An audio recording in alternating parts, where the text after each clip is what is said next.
With the coronavirus in full swing, fear and panic have begun to grow.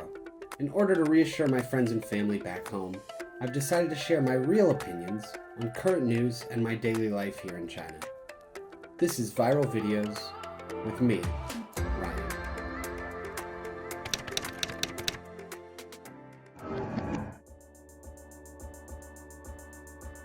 After almost 2 months of countrywide lockdown, China is finally starting to get back to a semblance of normalcy.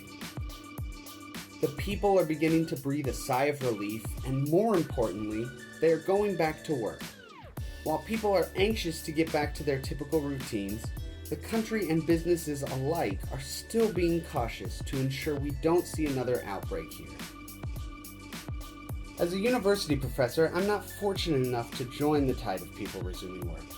The Chinese government has put an emphasis on middle and high school graduating classes to ensure they can take their next level placement exams on time. With college level students traveling all over the country to return to school, universities will be the last of the educational institutions to return to normal. So all I can do is check the status of other schools online and daydream about going back to work soon. 毕业年级的学生就正式开学复课了。新疆的教育部门要求，每间教室呢不得超过30名学生，班级和班级之间要实行错峰上课。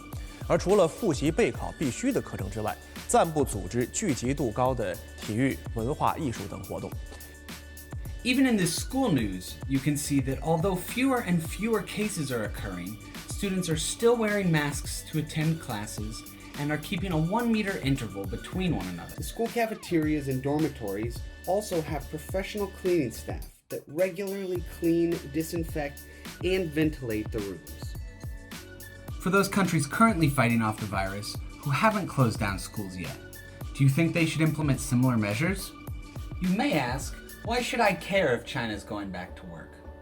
The fact of the matter is that China provides manufacturing for almost every industry out there, and stoppage of workflow here has seriously disrupted the supply chain of many foreign companies. It's reported that the German automobile industry loses 72 million euros for every day the Chinese factories stay closed. Companies like General Motors, Adidas, and even Big Pharma in the US all rely on China for production. And while the global economy will most certainly take a hit due to this pandemic, China restarting production is a big step in lessening the blow. Again, you might think, none of these products really affect my daily life. Then maybe we should turn our attention towards this bad boy. One of the biggest benefits of work over here kicking back into full swing has to be the increased production of personal protection equipment. According to recent news, China is responsible for 50% of the world's total annual mass production, creating up to 180 million per day. Oh, see the sign? You can see the factories are getting back to work. They say that there's hand wash, equipment, gloves, and alcohol all on stock in the pharmacy. They've got them displayed proudly here.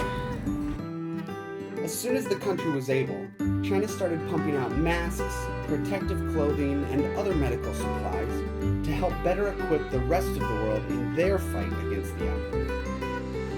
No matter where you live, look for that famous Made in China stamp to start reappearing on your daily products. People over here are really excited to get back to work, and I never thought I'd say it, but so am I. Safe and sound in Beijing, I'm Ryan, and this has been Viral Videos.